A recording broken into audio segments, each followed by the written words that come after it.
Mutual फंडमध्येच investment का? ठीक आहे. म्युच्युअल फंड, एस-आय-पी, लमसम याच्यातच इन्व्हेस्टमेंट का? कारण की काय होतं माहिती का? जर तुमच्याकडे ₹100 असेल, तर ते ₹100 जर मी एखाद्याकडे देतोय फक्त, तर मला 100% रिस्क आहे.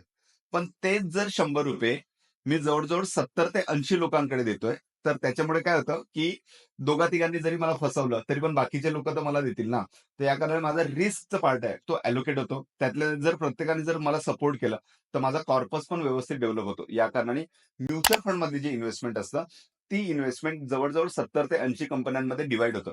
त्यात large cap, mid cap, small कॅपच्या कंपनीज असू शकतात किंवा एखाद्या पर्टिक्युलर सेक्टर्सच्या किंवा पर्टिक्युलर सेगमेंटच्या असू शकतात. या कारणाने काय होतं, रिस्क अलोकेट होतं प्रॉपरली.